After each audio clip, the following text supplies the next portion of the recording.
Oyagala omukolo gw'ogwenjawulo gubeere n'ebijjukize mu nnyumba yo? Kankwanjulire ba King Montage Photo Studio. Ffe bakafulu mu kkuba ebifaananyi n'okukola video. Olina wedding, birthday party, kukyala, nika, baby shower, photoshoot oba music shoot na buli kimu kyonna ky'oyagala. Ffe tusobola okuwa ebijjukize ebirungi eri ebirooto byo. Ate nno mwana wattu kusintiiza omuntu wa bulijjo. Tusange Nankulabe ku Bitaala ku Prime Tower Level 3 Room D04. Okumanya ebisingawo tukubire ku namba zino: noti 7 noti 2 emu noti 4 emu 25 oba noti 755 3 7 oba noti 7 noti 23 4 noti 5. King Montage Photo Studio. Ffe tusobola okuwa ebijjukize ebirungi ate nno mwana wattu kusintiiza omuntu wa bulijjo.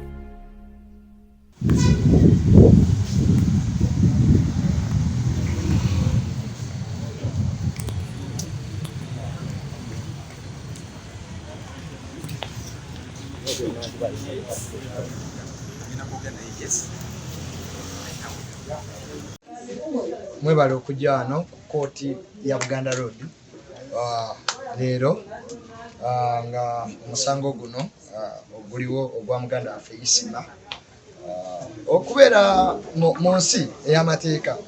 Buli omu alina rights kuloopa, because you can be innocent until proved guilty. Ne baganda bange wano babulooga bangi okuva mu biti ebyenjawulo tukwatagana nabo, kubanga nze head of communication mu Bloggers Association. Bloggers Association is my president waffe era ye mulonde. Wadde nga ebizibu bino bibeerawo mu bulamu bw'ensi, wayinza okubaawo okubagana mu bintu ebimu ng'ebyamateeka, naye twebaza nnyo ababadde wano okujja okuwulira omusango. Era omulamuzi abadde mulungi nnyo, atugambye nti Isima agenda kuvaayo enkya bw'agenda okudda mu kooti, but ali innocent until proved guilty. Naye twagala okwetondera abantu bonna abali abalowooza nti oba babuloga nti oba nti tusasula oba tuli bavumya ekifaananyi kye batulabiramu, which is not true. Nze na degree ya psychology n'abalala bano baganda bange bayinza okuba obamu basoma doctorate, abalala doctor, abalala lawyer, so IT. So twasoma wadde nga mu information ate si bwe gusose n'abantu ab'amaanyi nga ba Andrew Mwenda, abanamawulire abasinga ndowooza bali mu journalism mubimanyi. Abantu bajja bakwatibwa olw'ebyo boogera, so si kipya nnyo mu Uganda. It is a trend okwata abantu abakola, because blogging is an extension of journalism. And blogging tekitegeeza nti ffeffeka abali wano naawe osobola okukwata gy'oba oli n'oyogera ku bikyamu ebiri mu ggwanga. So buli omu afundikiraani buloga.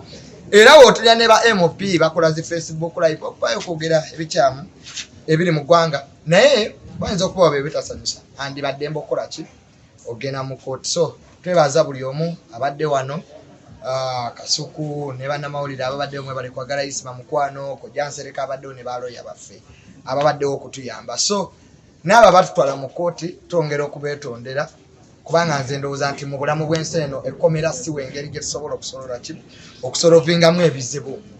Tusobola okumiitinga, bangi nnyo betunyiizizza ate bangi nnyo abatunyiiza, naye ne tuba n'odasite eyeesonyiwa ate eggwanga ne litambula. So mwebale nnyo, mwebalire ddala. So nkijja ku ntobo ya mutima gwange tubeetondera abo betwanyiiza, naye nga buli kimu kijja kutambula ate tusigale nga tuli bannayuganda ate nga tuli bamikwano. Mwebale nnyo, mwebale. Tukuwetaano omuntu biki si birungi, naye wetwabijjawo ne tuorganizinga tusuubira nti awo tukafunemu obuzibu, naye tugenda kyandolinga Mulangira Ssuuna ajja kuddamu mu bulabe ekitegeera, naye nga siri guilty. Njagala okutwala omukisa guno gwennyini okwebaza kooti, okwebaza babuloga bange mwonna, bannamawulire, Kasuku, mwebale kujja kubeerawo. Nze ndi law abiding citizen era mpulira bulungi bandimandinze paka banamproducing enkya. That's how the country moves.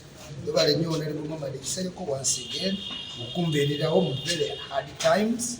Era omuntu akujjayo mu kkomera yabeera omuntu akoze eki asinze.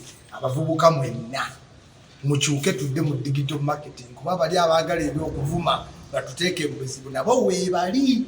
Kati we tubeera organized tuba tujjawo business, naye nga kati mujje Bukoto ku kibiina kyaffe kigenda kuddukanyizibwa bulungi, tulina leadership newe mbasiriiwo. Mwebale nnyo, mwebale ddala. Kati luva wano dda wasse. Musibe yamanyi gyadda sebo. babloga mbeetaagamu